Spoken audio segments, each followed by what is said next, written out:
Imagine if you couldn't swallow. It's your birthday, you blow out your candles, but you can't have any of the cake. Swallowing probably isn't something that you think about very often, but for someone who has damage to their brain, like after a stroke, swallowing impairment or dysphagia can mean a very different reality. We used to think that swallowing was a reflex controlled only by our brainstem. Now, you can't fix a broken reflex, so the way that we used to manage dysphagia was very limited. I guess you can have some birthday cake, sure, but first we're going to mash it up to a puree-like texture.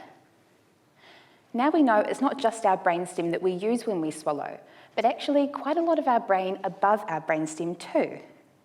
This means that we can view swallowing not as a reflex, but instead as a skill, and skills are learnable.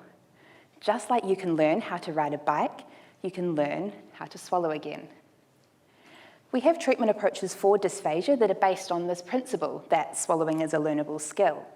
By getting our patients to swallow hard, or swallow soft, or swallow fast, or swallow slow, they can gain conscious control of their swallowing.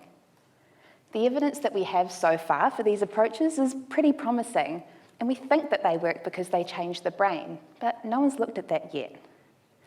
That's what my PhD will investigate. Does swallowing skill training change the brain, and what do these changes look like? Now, it's pretty hard to see our brains because, thankfully, they're tucked safely within our skulls, but we do have some tools that can help us. EEG is one of these tools, and that can tell us how the brain functions. Another tool is MRI, and that can tell us how the brain is structured. When we use them together, we can look at changes to brain function and structure over time, and as a result of treatment. In my research, patients who have dysphagia because of damage to their brain will undergo a period of intensive swallowing skill training.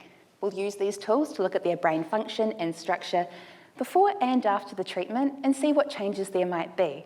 Of course, we'll also look at their swallowing to see if that's improved too. Like I said, the theory underpinning these approaches is based upon the assumption that they do change the brain, so this research is really important to see if that's true. If it is, it opens up doors to fine-tuning these approaches so that we can maximise long-lasting change to the brain and therefore long-lasting improvements in swallowing by simply understanding more about the neuroscience that underpins these skill-based approaches. We can design swallowing therapy that is evidence-based and best designed to help our patients who need it the most. And hopefully, we can get them back to not only blowing out their candles, but eating their cake too. Kia ora.